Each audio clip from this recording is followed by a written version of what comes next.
Hi everyone! For today's video, we are going to tackle about definite integral. Before going to learn about definite integrals, first, recollect the concept of integral.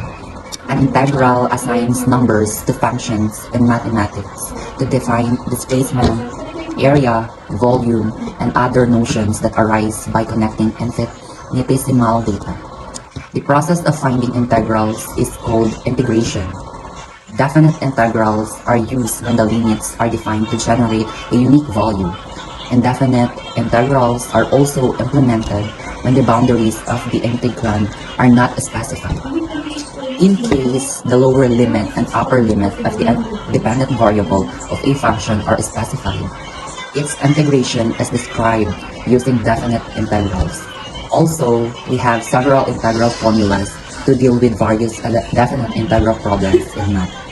The definite integral is defined to be exactly the limit and summation that we looked at in the last section to find the net area between a function and the x-axis. It can be represented as the signed area of the region bounded by its graph. Now, let's go over some properties of definite integrals with an example to illustrate each one. Linearity property, where c and d are constant and fx and gx are integrable functions. Let's say we have function for fx equals 2x and gx equals 2x squared. We want to evaluate the definite integrals. Applying the linearity property. So here's my example. This property says that if we have the integral of the sum of two functions, it's the same as the sum of the integrals of those functions individually. So if we are integrating 3x squared plus 2x from 0 to 1, it's the same as integrating 3x squared and 2x separately over the same interval. After integrating each term, we just add up the results. In this case, we get 3. So next, in constant multiple property, this property states that if we have a constant multiplied by a function inside the integral, we can pull that constant out of the integral. So if we are integrating 5x squared from 0 to 1, it's the same as integrating x squared and then multiplying the result by 5. After integrating x squared, we multiply by 5 to get 5 over 3. So in interval addition property, this property tells us that if we are integrating over a large interval, we can split it into smaller intervals and add up the intervals over those smaller intervals. So if we want to integrate x squared from 0 to 4, it's the same as integrating from 0 to 2 and then from 2 to 4, and adding up those results after integrating each interval and adding the results, we get 64 over 3. So here is one example of definite integrals properties. Let's say the integral f of x dx from 2 to 3 is equals to 4, and integral f of x dx from 3 to 5 is equals to 7. If that's the case, we will find the sum of the integral f of x dx from 2 to 5. Start by plotting the graphs of the functions involved in the definite integral. Use a coordinate system to represent the x and y axis. This will give you a visual representation of the functions. So the value of 4 represents the area between 2 to 3. This region has an area of 4. And the value of 7 represents the area between 3 to 5. This region has an area of 7. So to find the integral f of x dx from 2 to 5 is you need to add the two regions of 2 to 3 and 3 to 5. So the integral f of x dx from 2 to 5 is equals to 11. So let's explore one of the handy properties of definite integrals, the constant multiple rule.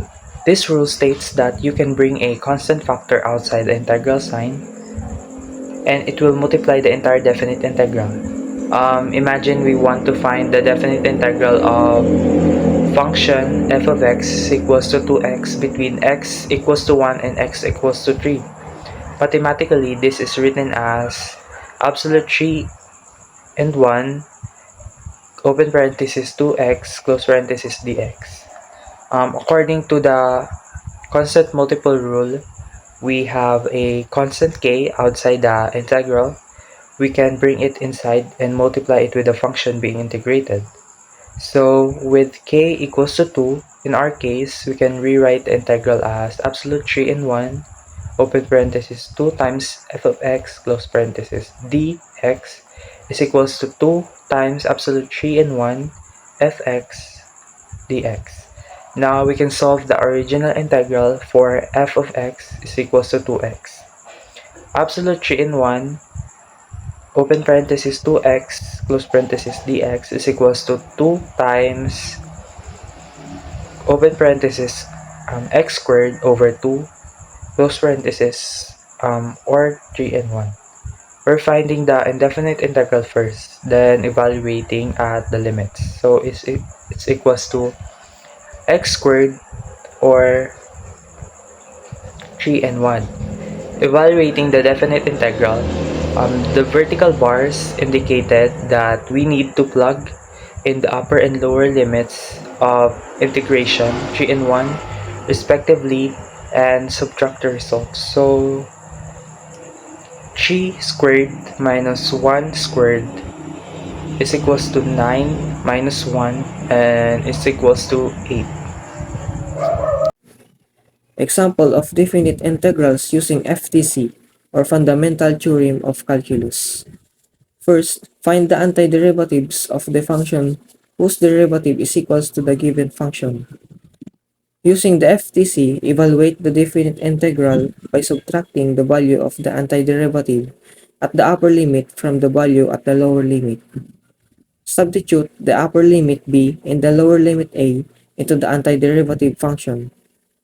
Evaluate the expression by subtracting the result of the antiderivative at the lower limit from the result at the upper limit.